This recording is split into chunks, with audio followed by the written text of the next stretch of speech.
Vamos a tener una pequeña lectura que va a orientar todo lo que vamos a reflexionar esta mañana. Juan capítulo 5, versículo 37.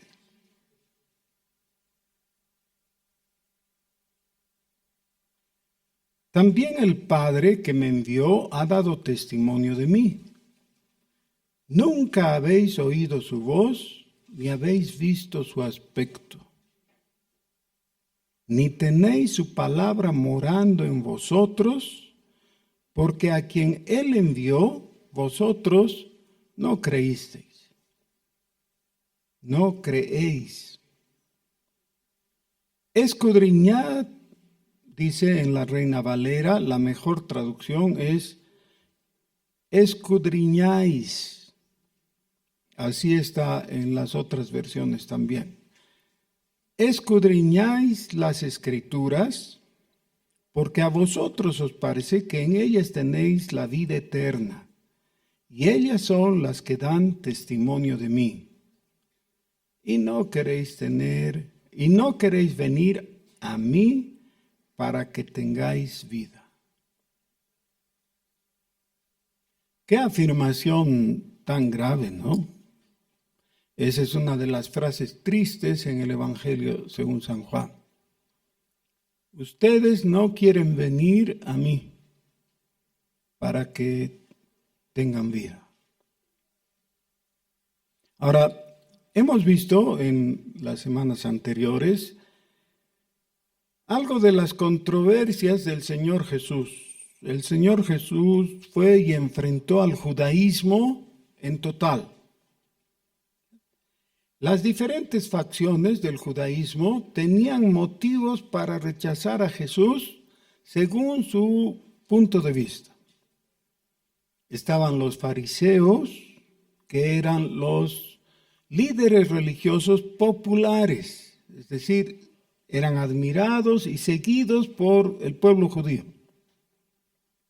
Y estaban los saduceos, de donde salían, de esa secta salían los saduceos, que eran muy conservadores y dados al escepticismo, por no decir a la incredulidad. Entonces, de todas maneras, todos los grupos del judaísmo se enfrentaron a Jesús.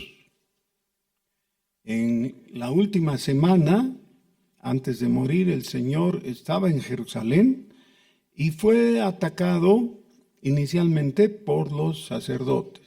Le preguntaron, ¿con qué autoridad haces estas cosas de estropear el orden que nosotros hemos puesto en el templo? En segundo lugar, atacaron los herodianos unidos a los fariseos y le dijeron, ¿es lícito pagar tributo al César o no? ¿Debemos pagar o no?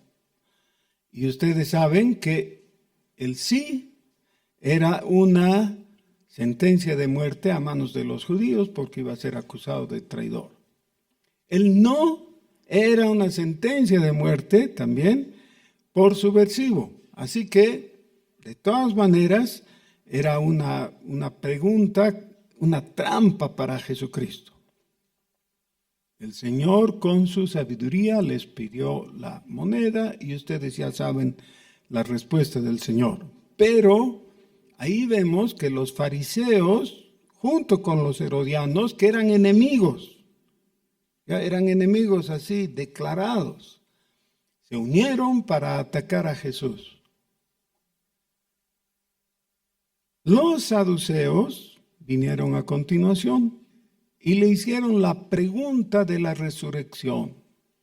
Le dijeron, ¿cómo es que si una mujer enviuda 7 veces, luego con quién va a pasar la eternidad? ¿Con cuál de sus maridos? Y el Señor les dice, ustedes hierran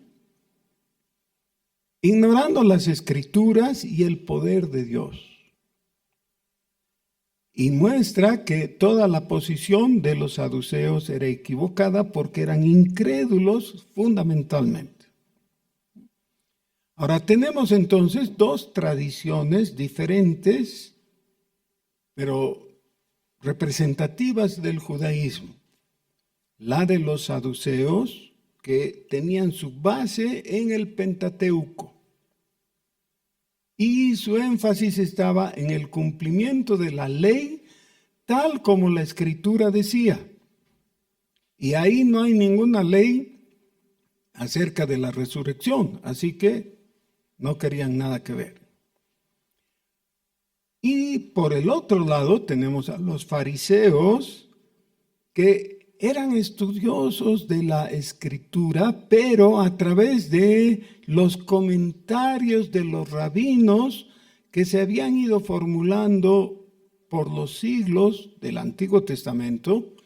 Y entonces ellos no conocían solo las Escrituras, conocían lo que fulano decía acerca de un texto y el comentario de Perengano, que también comentaba el comentario del comentario, y así sucesivamente, tanto así que tenían un dicho, que leer las Escrituras era como beber agua. Leer la Mishnah, ¿no? Leer los comentarios de la Escritura era como beber vino. Pero leer los comentarios de los comentarios, es decir, saber lo último que estaba de moda en esos comentarios, era como beber vino aromático. Entonces, le daban más importancia a lo que habían comentado los rabinos que a la Escritura misma. Ahora, en nuestros días, los evangélicos estamos a conciencia o fuera de conocimiento, siguiendo la escuela de los fariseos o de los saduceos. Siempre tenemos esa tendencia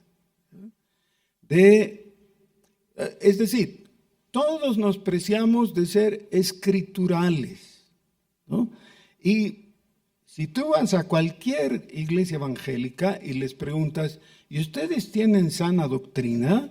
¿Qué van a decir? Oh, claro, eso es, ¿no? Nosotros somos los que tenemos realmente la sana doctrina. Bueno, revisemos un poco y revisemos lo que el Señor Jesús ha dicho. Ya hemos leído el pasaje en Juan capítulo 5, vamos a volver más tarde. Pero por ahora vamos a ir a la historia que hemos dejado pendiente de Elías.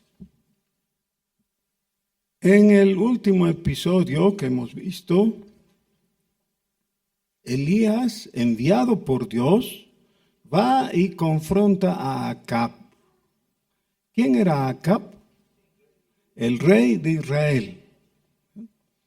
Ahora, nunca podríamos entender exactamente el porqué de las acciones del uno y el otro si es que no tenemos mínimamente por lo menos un panorama de la historia del Antiguo Testamento. Hemos dicho que el reino de Salomón, que era todo un imperio en realidad, se partió, se dividió.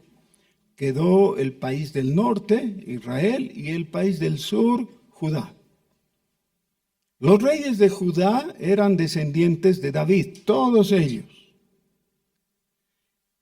Habían los buenos, que creo que en número son un poquito más, y habían los malos. Intermitentemente había un rey bueno y un rey malo. Pero hasta la historia de estos días de Elías, más fueron los reyes buenos. El mejor de todos ellos, de esa época, se llamaba Josafat. Josafat hizo todo bien, menos una cosita. ¿Se acuerdan cuál es? Sí, malas amistades. por tanto, malos parientes. Se casó con una de las chicas, una princesa del norte, que era pagana. Y bueno, en esa época es que aparece el profeta Elías, pero no en el reino del sur, sino en el reino del norte. Y Elías es enviado a decirle a Acab, no va a llover más aquí, hasta que yo diga que va a llover. Dios me ha dicho eso, y así va a ser. Esa era una sentencia de muerte por la que lo mínimo tenía pena de muerte, claro. Dios protegió a Elías, lo llevó a un lugar secreto, el arroyo de Kerib, y de ahí lo llevó para que una viuda lo ampare. Ahora, las viudas generalmente son las que necesitan amparo, pero envió a Elías para que fuera amparado, alimentado, protegido por una viuda en casi la frontera norte del reino de Israel. 3 años y medio más tarde le dice Dios a Elías, ahora ve, habla con Acab. Y le da instrucciones. Siguiendo esas instrucciones, el profeta Elías hace que haya una especie de competencia. Los profetas de Baal, 450, y 400 profetas de Astaret, o Astarot, la diosa de la fertilidad. Y ustedes, eso es lo que hemos visto, ¿no? Llenan de agua el altar de Elías, y los profetas de Baal, aunque lo invocan mucho, le ruegan y se cortan con las lanzas, no logran nada. Baal no puede responder, aunque ¿saben qué? Baal era el señor del fuego. Qué paradójico, ¿no? Pero no podía dar fuego. Después de eso, Elías recompone el altar de Israel con las 12 piedras, simbolizando todo el pueblo de Israel, su unidad, etc. Y Elías pide que descienda fuego del cielo y consume todo eso, y luego Dios da lluvia. Ahora, esta victoria de Elías sobre los profetas paganos fue aplastante, definitiva, al punto que Elías dijo, vamos a cumplir la ley. Estos profetas tienen que morir. Y los degolló, a todos ellos. Bueno, esto está muy sangriento, diría alguien, ¿no? ¿Cómo? ¡Qué barbaridad! ¿Por qué no tuvo un poco de misericordia de sus colegas, ¿no? Porque eran profetas.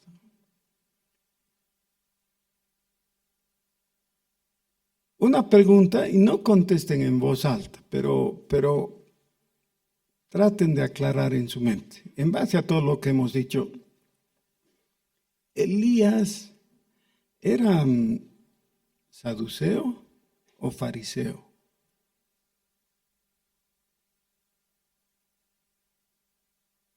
¿Con cuál de los dos grupos lo podríamos alinear? No contesten, solamente piensen.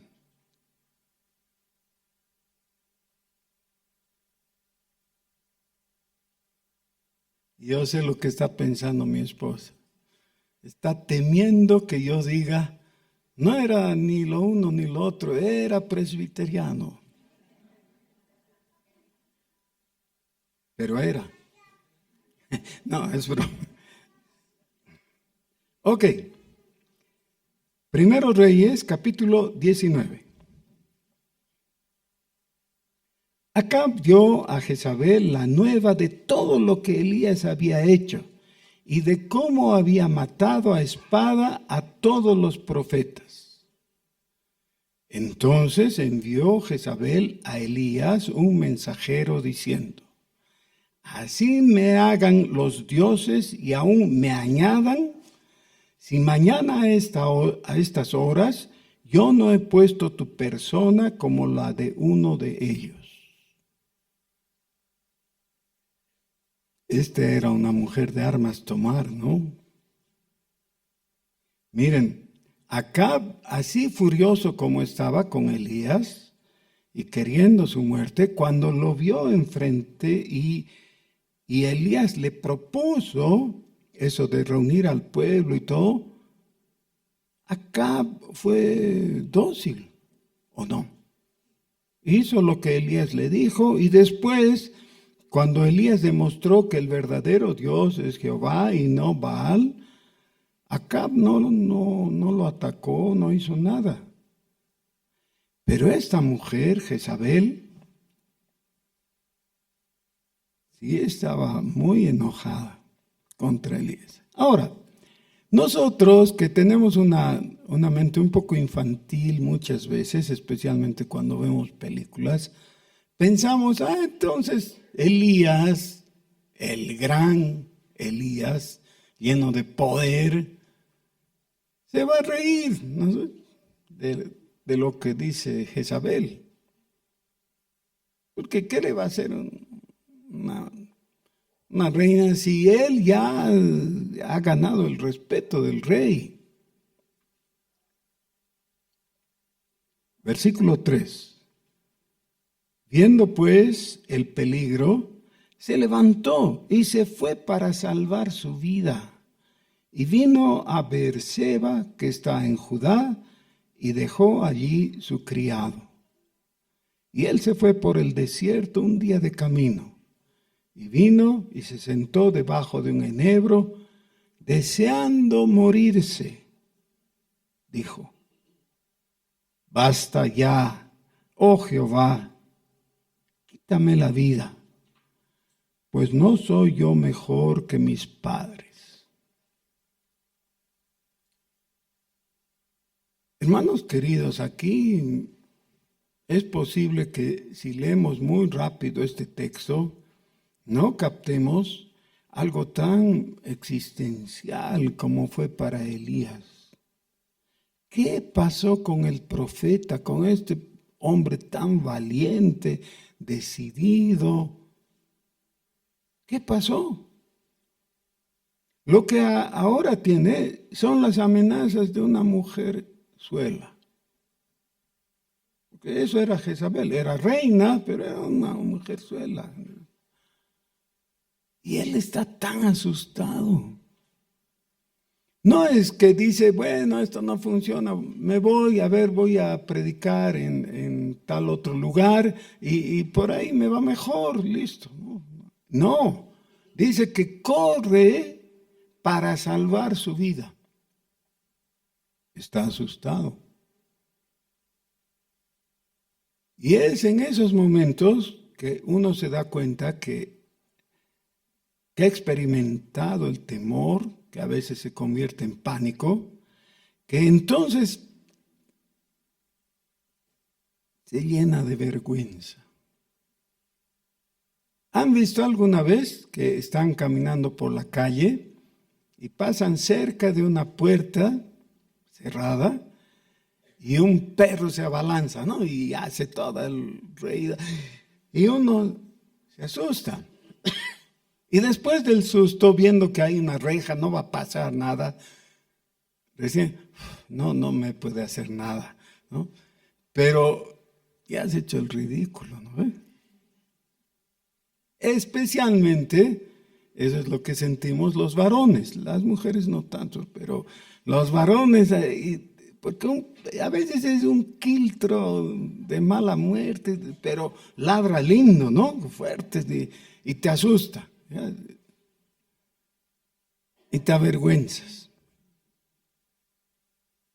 ¿Cómo me ha asustado? Bueno, ahora, algunos se sienten peor por la vergüenza que por el susto. Para Elías, todo esto fue realmente como una montaña rusa terrible, ¿no? Es llevado hasta la cumbre de la fama. ¿Habría alguien más famoso en Israel que Elías en ese momento? Cuando Dios envió la lluvia, ¿habría? No, Elías seguro estaba en boca de todos. Elías es el gran profeta. ¿Se acuerdan qué gritó la gente cuando fuego descendió del cielo y consumió el altar, la leña, el sacrificio, todo? ¿Saben qué? ¿O se acuerdan qué gritaban? Jehová es el Dios, que en hebreo es Elías. Así que sin querer lo estaban vitoreando a él. Está en lo alto. Y de repente ahora se sacude un poco y se da cuenta, está asustado de las amenazas de Jezabel y ha escapado y no sabe qué hacer. Imagínense cómo volver con la cola entre las piernas después de haber huido, no haber querido enfrentar.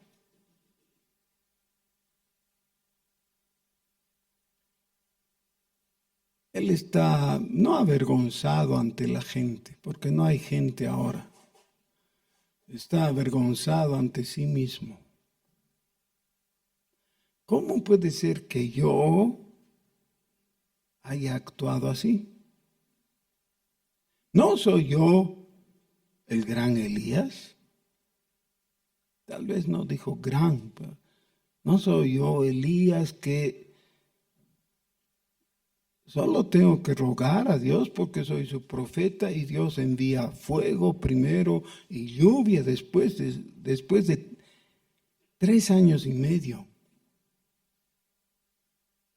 ¿Por qué me he asustado? Y él tiene una definición. Dice, yo no soy mejor que mis padres. Que es una forma de decir, no tengo que creerme la gran cosa, porque no soy la gran cosa. Santiago lo expresa así. Elías, que estaba sujeto a pasiones, igual que nosotros. Nunca podemos poner énfasis en la persona humana. Miren cómo son las palabras de él. Basta ya, oh Jehová, quítame la vida, pues no soy yo mejor que mis padres. Y echándose debajo del enebro, se quedó dormido. Ministerio de Elías, ¿exitoso? Sí, bueno, pero al día siguiente, cuando hace una evaluación, ¿cuán exitoso era?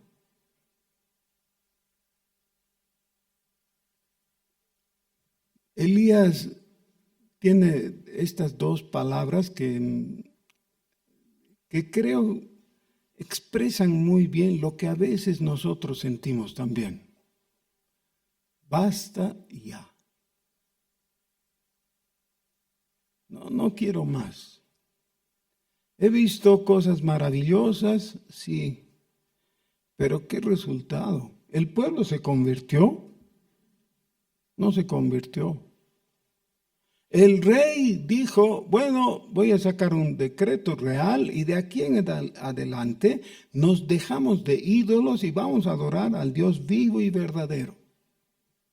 ¿Dijo algo así? ¿Éxito o fracaso? ¿Cómo fue? Dios miró a Elías y miró los sentimientos de Elías, pero Dios no había terminado.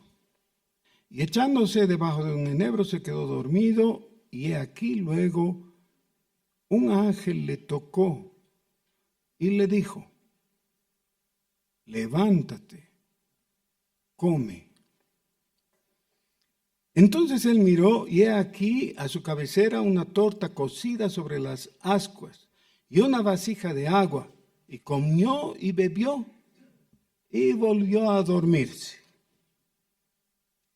Y volviendo el ángel de Jehová la segunda vez, lo tocó diciendo: levántate y come.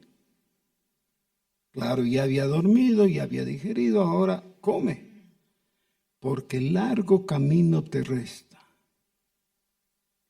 Se levantó pues y comió y bebió, y fortalecido con aquella comida, caminó 40 días y 40 noches hasta Horeb, el monte de Dios. Y allí se metió en una cueva donde pasó la noche, y vino a él palabra de Jehová, el cual le dijo: ¿qué haces aquí, Elías? Él respondió: he sentido un vivo celo por Jehová, Dios de los ejércitos, porque los hijos de Israel han dejado tu pacto, han derribado tus altares y han matado a espada a tus profetas. Y solo yo he quedado, y me buscan para quitarme la vida. Y él le dijo: sal fuera y ponte en el monte delante de Jehová. Y he aquí Jehová que pasaba, y un grande y poderoso viento que rompía los montes y quebraba las peñas delante de Jehová. Pero Jehová no estaba en el viento.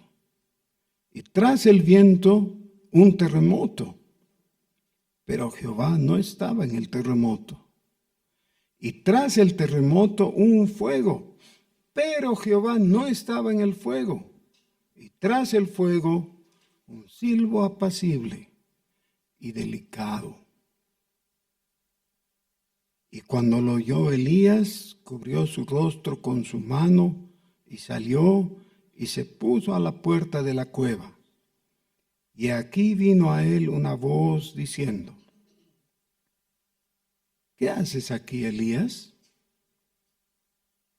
Él respondió: he sentido un vivo celo por Jehová, Dios de los ejércitos, porque los hijos de Israel han dejado tu pacto, han derribado tus altares y han matado a espada a tus profetas. Y solo yo he quedado, y me buscan para quitarme la vida. Hemos leído Juan capítulo 5. Ahí el Señor Jesús está debatiendo con los judíos que habían visto una curación milagrosa. Capítulo 5. El milagro relatado en el capítulo 5 de Juan es de la curación del paralítico que por 38 años había estado en ese estado, y Jesús va y le habla y le dice: ponte en pie, toma tu lecho y anda. Y los judíos ven eso y le dicen: no puedes hacer eso, es sábado, no te es lícito cargar tu lecho. Y de ahí se desarrolla una conversación. Y el Señor Jesús les dice a los judíos que le estaban atacando: ustedes no pueden ver las cosas como son. ¿Qué es lo que han visto? Un hombre paralítico, pero ahora camina. Y no se atreven a preguntar: ¿por qué camina? Después de 38 años de estar paralítico, nadie puede caminar. Caminar es algo difícil.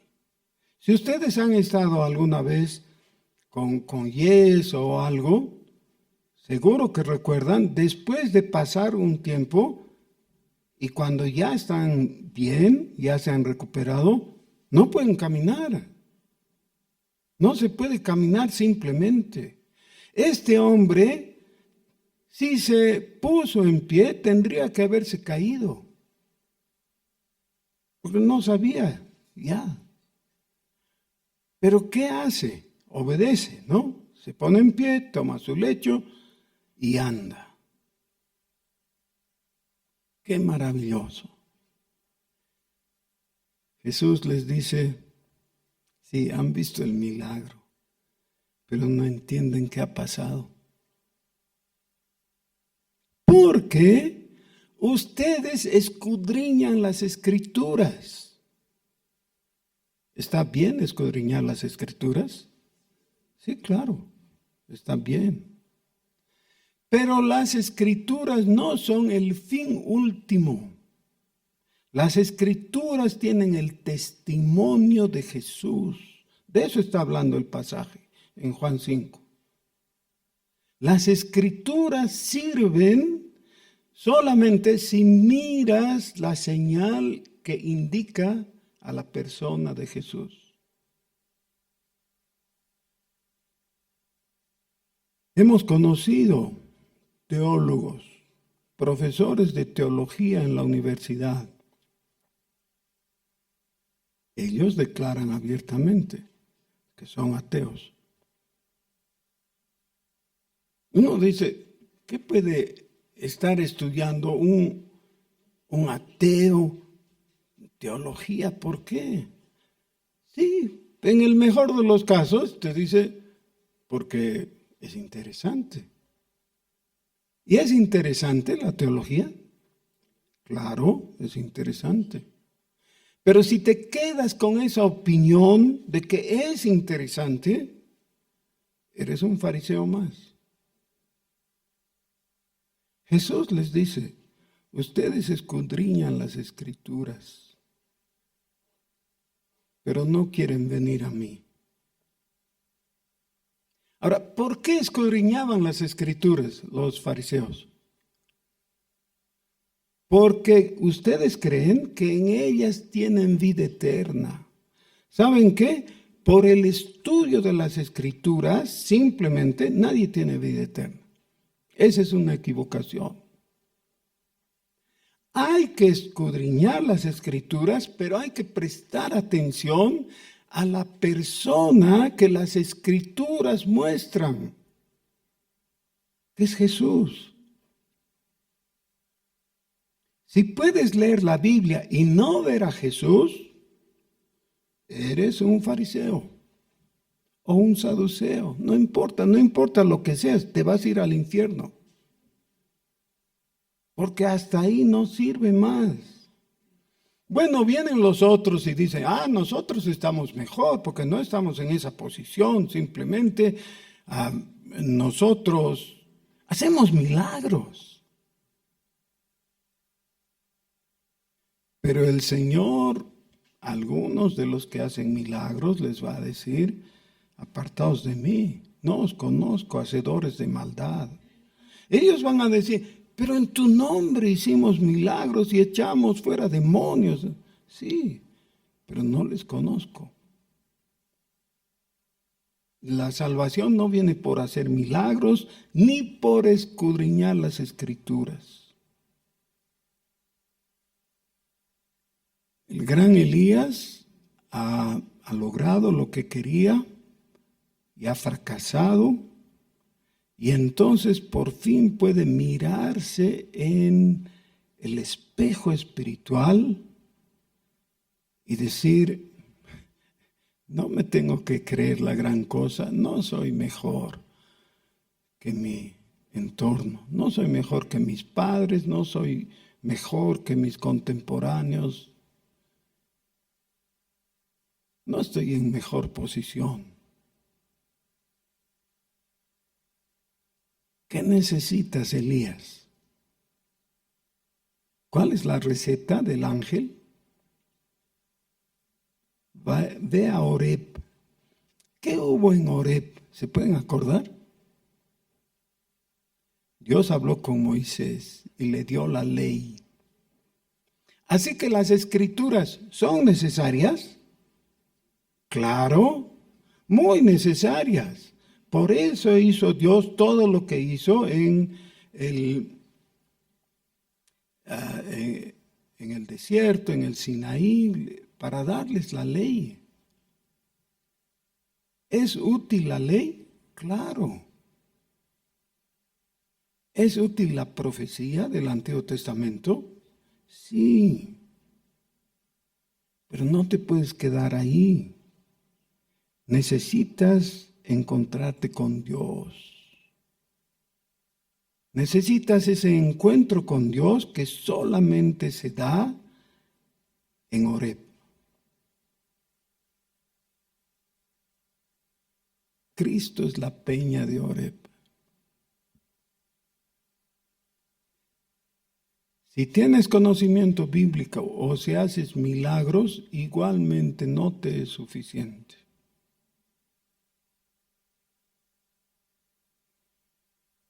¿Cómo vamos a Horeb?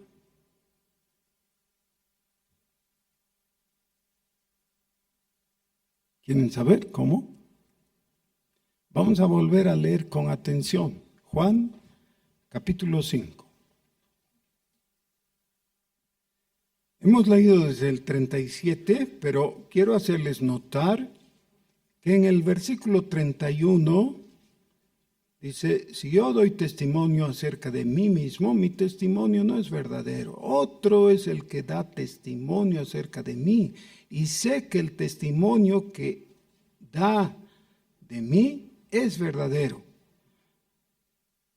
Luego habla del testimonio de Juan el Bautista y rechaza ese testimonio, versículo 34, y luego el testimonio mayor, versículo 36. Yo tengo mayor testimonio que el de Juan, porque las obras que el Padre me dio para que cumpliese las mismas obras que yo hago, dan testimonio de mí, que el Padre me ha enviado. ¿Cuáles son esas obras que Él presenta como testimonio del Padre para saber quién es Él? Los 7 milagros que están en el Evangelio según San Juan. 7 milagros, cada uno expresando uno de los matices de la divinidad de Jesús. Cada uno de esos milagros muestran que Jesús es Dios.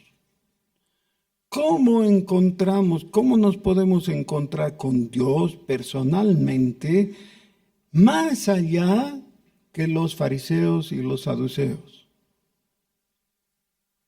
Viendo a Jesús, según el testimonio de las Escrituras. También el Padre que me envió ha dado testimonio de mí. Pero nunca habéis oído su voz, ni habéis visto su aspecto, ni tenéis su palabra morando en vosotros.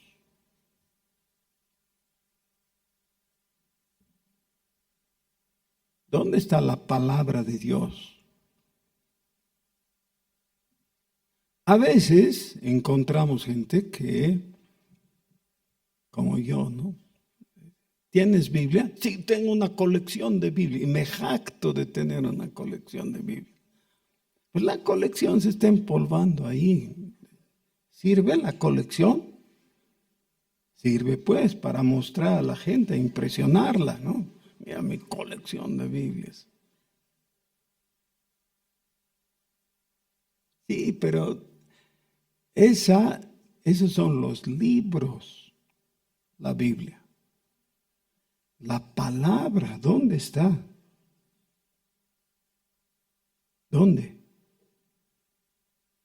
Oancistas, ¿dónde? Sí, en la mente y el corazón. Eso es. Les dice Jesús a los judíos, no tenéis su palabra morando en vosotros. Pero ¿cómo es que escudriñaban?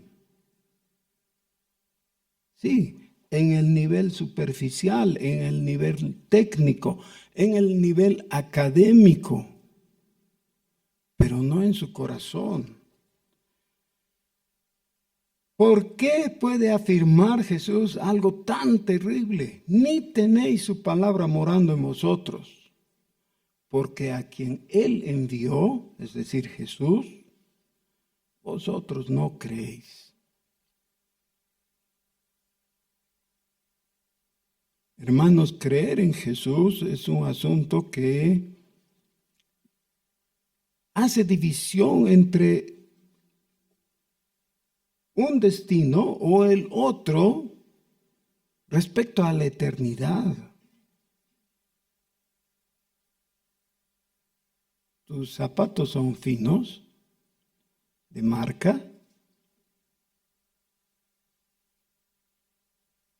¿Sabes qué? Eso no va a hacer diferencia si vas al infierno o al cielo. Te vas a ir donde vayas con los zapatos de marca carísimos que tengas, no va a ser diferente. ¿Qué es lo que hace diferencia?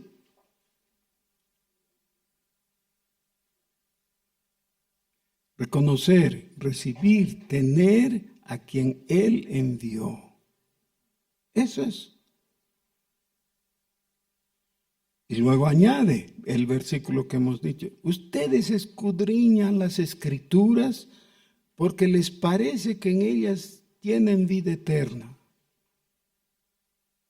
Y ellas son las que dan testimonio de mí. Pero no quieren ustedes venir a mí para que tengan vida. No quieren. Si somos sinceros, todos nosotros tenemos una reacción natural en contra de las cosas de Dios y en contra de Dios mismo. Eso es así porque es nuestra vieja naturaleza. A pesar de eso, Dios está todavía con la mano extendida, dispuesto a sujetarnos. Porque dice el Señor Jesús, al que a mí viene, no le echo fuera. Sí, pero no soy mejor que mis padres. Sí, Dios sabe lo perverso que eres. Sabe. Y todavía te está extendiendo. No una, las dos manos para abrazarte. Pero no queréis venir a mí para que tengáis vida. Estas frases tristes en el Evangelio según San Juan son tan tristes que son para llorar. El Señor Jesús no les dice eso con rencor o con aborrecimiento, sino con una profunda tristeza.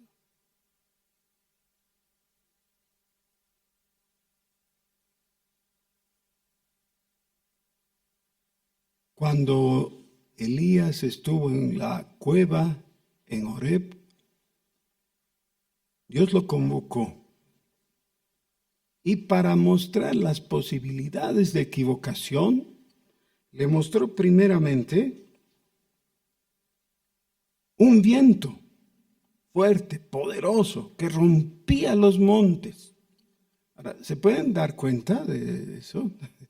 No hay viento así, ¿no es cierto? Nunca hemos visto un viento así. Un huracán, un tornado, no sé, ¿qué tipo de viento que rompa los montes? Bueno, así era de poderoso este viento. Hay muchos cristianos engolosinados con el poder. Les encanta de pensar y hablar de cosas poderosas respecto a la fe. Sí, pero ahí no estaba Dios. Eso dice textualmente. Luego vino un terremoto que quebraba las peñas. No estaba en el viento, no estaba en el terremoto, no estaba en el fuego. Versículo 12 del capítulo 19 de Primero Reyes.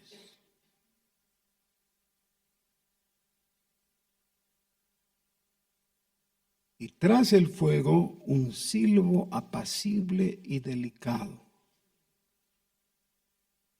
Y cuando lo oyó Elías, cubrió su rostro con su mano y salió y se puso a la puerta. Y entonces vino la voz de Dios. No una voz imposible de entender, no. Dios le habla. Palabras con sentido, necesarias de responder. ¿Qué haces aquí, Elías? Ahora, esta pregunta toma formas diferentes. A ti no te va a decir Elías porque no te llamas Elías, te llamas a Papucio, ¿no ves? Ya. Entonces, ¿qué haces aquí, fulanito? No está hablando del lugar físico ya cuando te está hablando de tu vida. ¿Qué haces en la vida? ¿Qué rumbo tienes? ¿Qué objetivo? ¿Para qué vives? Y claro, muchos no van a saber qué. Pero Elías tenía una historia espiritual. Tenía todo un itinerario cumplido.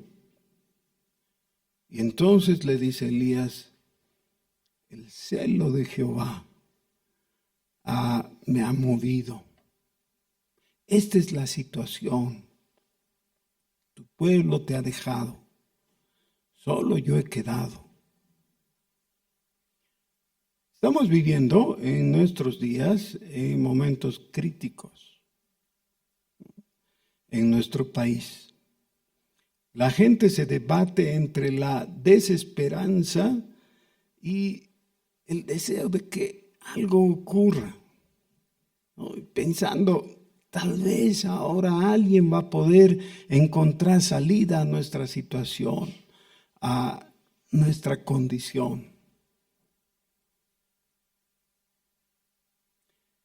Y siempre la voz de Dios es diciéndonos, necesitas poner tus ojos en Jesucristo. No puedes identificar a un candidato, por más bueno que te parezca, con el reino de Dios y con la causa de Jesucristo. No es lo mismo. Pero podemos creer en el Señor y en su poder. Podemos creer que el reino de Dios lo llenan todo y su poder puede cambiar las cosas. Y en ese sentido debe ser nuestra oración. ¿Dónde estás, fulanito? ¿Queriendo irte a vivir a Europa?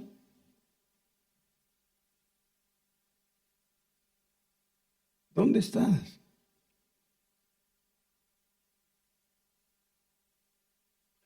Hermanos, el ser cristiano es el habernos encontrado con Jesucristo o al haber sido encontrados por Jesucristo, mirarle con fe y oír el Evangelio creyendo en lo que Él dice. Eso es. Ojalá que todos nosotros podamos, junto con Elías, decir, Jehová, en cuya presencia estoy. Él me ha dicho. Quiero pedir que 2 hermanos vengan. Vamos a orar. Vamos a orar en respuesta a la palabra de Dios. Padre, Jehová, Dios mío, te damos gracias, Señor, porque nos permites venir acá, Padre. Gracias porque podemos venir a tu casa. Te damos gracias, Señor, por la vida de tu Hijo Jesús, por quien tenemos, Señor, salvación y por quien también podemos caminar en tu luz, Señor. Te rogamos, por favor, que pongas luz en nuestras vidas, en nuestros corazones, para que sinceramente podamos buscarte con mucho amor, con mucha dedicación. Y te damos gracias porque un día estuvimos perdidos, pero tú nos has encontrado, nos has dado tu luz, nos has dado tu amor, tu compañía, y realmente somos muy bendecidos, y aunque no creemos en la suerte, pero somos muy afortunados de tenerte, Señor. Te damos gracias, te bendecimos y te rogamos mucho que toques nuestros corazones y nos hagas, Señor, abiertos a tu amor y a recibir de ti, por favor. Te bendecimos, te damos gracias. En el nombre de tu Hijo Jesús. Amén.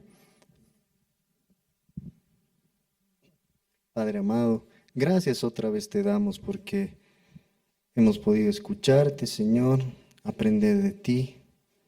Sabemos, Señor, que debemos, sí, conocer tu palabra, escudriñar las Escrituras, Señor.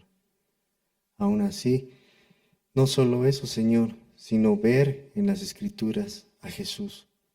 Queremos, Señor, que tú toques nuestro corazón, Señor, nuestra mente, y guíes nuestros pasos, Señor, hacia eso, Señor, a que te conozcamos, Señor, en cada paso que damos, en cada lectura que hacemos, Señor.